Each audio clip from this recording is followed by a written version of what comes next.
All right, so to start us off, we're gonna go ahead and just use the chisel tip Sharpie and any shape tracers or rulers to go over our lines now that our piece is dry. So you all will always start with kind of going over using the broad side of the chisel tip Sharpie. Remember, it's the flat side, along with rulers or shape tracers, to go over your lines from last class period, okay? So I did that right before I started this video, and you can see how this piece looks a lot better, okay? My last line I think I have to do is just sort of the outer edges, okay? So you can always do this when your pieces are dry. Never do them when they're wet, because it'll just kill the Sharpie. Keep in mind, all my chisel tips are dying, so if you need to go over lines a couple times with the chisel tip to get that ink to flow, that is fine. Okay. All right, so I'm gonna dive right in, and I'm gonna do the wedge that is next to my red. I'm gonna do this with tints and shades of purple, okay? So I'm gonna go ahead and just move that so it's closer to me, and then we are gonna go ahead and dive right in. Okay, so to start, the wedge has to border the one that we did last time. So we're gonna pick a direction and go in it, okay?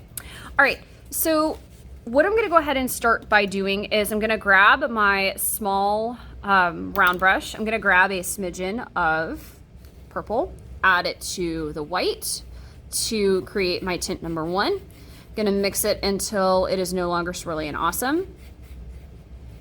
And then I will apply it with my flat brush, okay? I'm going to go back and add another smidge of that purple to that white because I wanna make sure that it reads as not the weight of the paper. All right, so no longer swirly and awesome.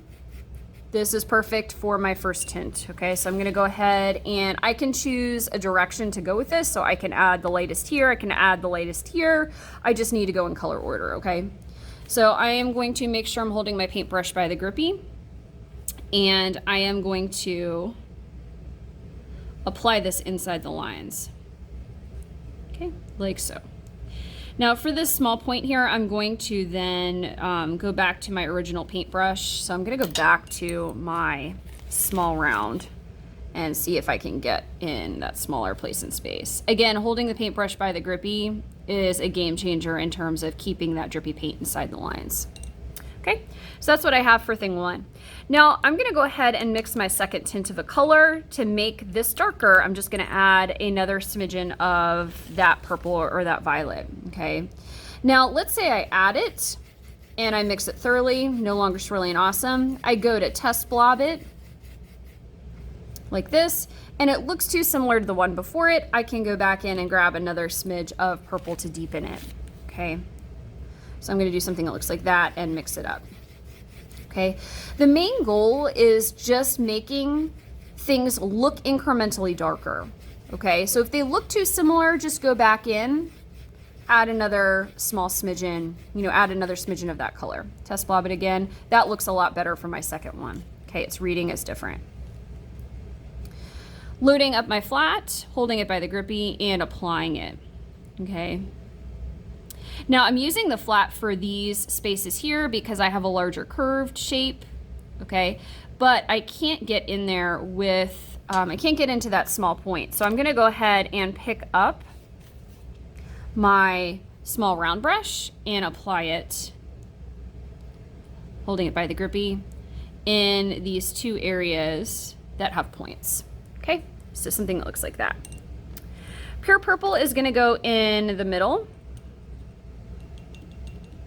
I'm also realizing right now on camera that this tint of purple is a little bit too light. In fact, so before I do anything else, let me go back and fix it. And I'll apply it over top. There we go. That is looking better. Yeah, like on camera that was not reading. Reading is different. How weird. Okay, so I'll go ahead and paint back over top of that. All right, now remember the third one is your pure purple or violet. Okay, so you can go ahead and plug that in as well before we start on the shades. There we go. Okay, So I'm going to plug that in before we start on the shades. Now, one thing I wanted to mention while I'm plugging in the pure purple was that with this purple or this violet color, to make the shades of violet, because violet is already a very, very dark color, to make the shades of it read as a shade, you're probably going to have to add a pretty decent amount of black to it to turn it darker. So because it's already a dark color, just expect to add more black to it to make it change or turn. Okay, so I'm gonna continue to add this here. I'm almost done. I'm gonna pick up my small round brush to plug in the remainder of that in those places. Remember to hold the paintbrush by the grip. Perfect, boom, perfect. All right, now I'm gonna go ahead and transform this bottom purple using that black for my two shades, okay?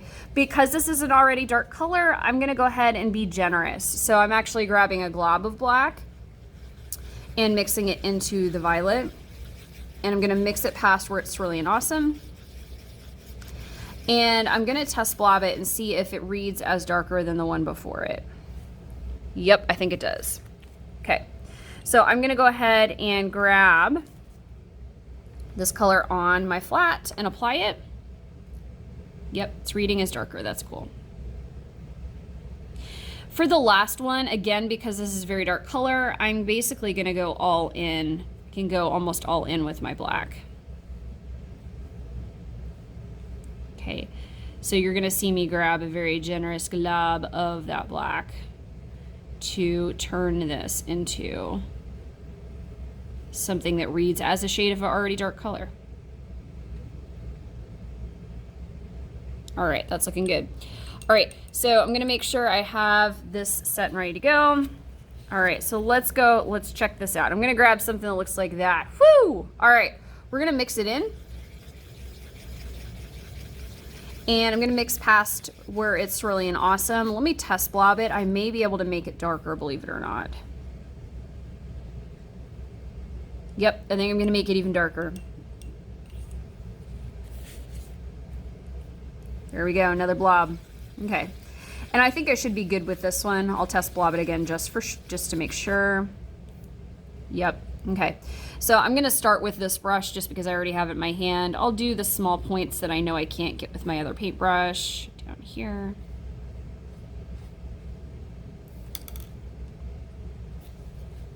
Rinse and blot. Please make sure that you blot your paintbrush tool off onto your paper towel, because if not, you're gonna see streaks within your paint. It's just gonna water it down.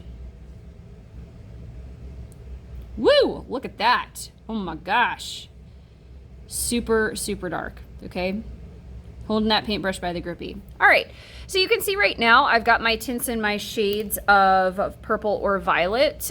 Check out my water here. This is pretty wild. Wow. Kind of got a little swirly dirl in there. So anyway, it goes gradually from lightest to darkest. Just know that it's going to be very difficult for you to turn a already dark color darker. So be prepared when you hit your shades to add more than a normal amount of black to make it darker.